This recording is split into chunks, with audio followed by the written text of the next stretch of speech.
People are surviving now. Most of my people here, most of them they are now residing in the churches, schools, and the drying is now is a challenge. Whereby cassava has been there, but there's no way of drying cassava.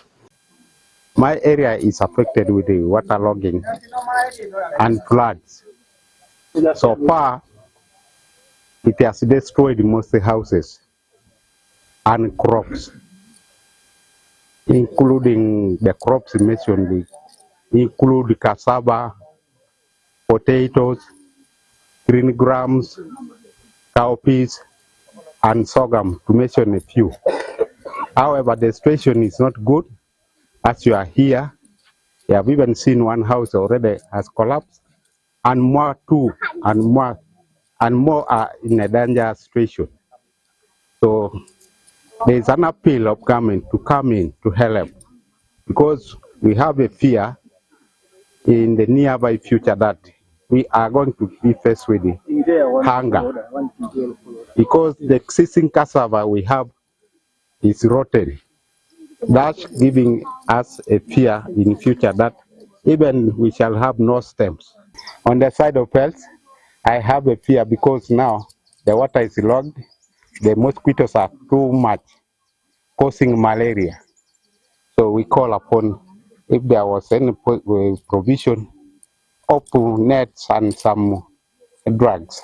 The situation at hand is too bad, and we have had a sequence of rains which have affected us, and majorly what has been affected is the food crops.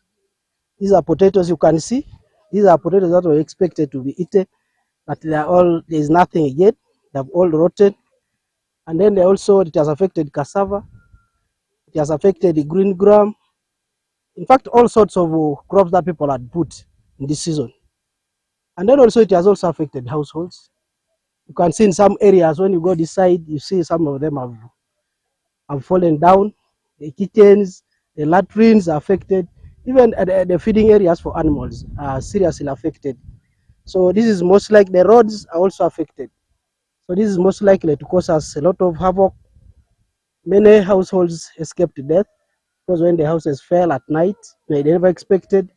We also expect there is a lot of outbreak of diseases because all the latrines are now exposed, feces are flowing everywhere. We also expect a lot of school dropouts because the roads are bad. Some of them don't sleep at night. The water is in houses. Ladies are struggling to scoop the water outside. Sometimes the children don't sleep and they don't want to go to school. We also expect that it's most likely to be famine or hunger because all the crops that were expected as a harvest, you are not seeing anything. So solutions possibly, if I could look at the short term, when I look at if government could provide tarpaulins, because they still have some crop that they can dry.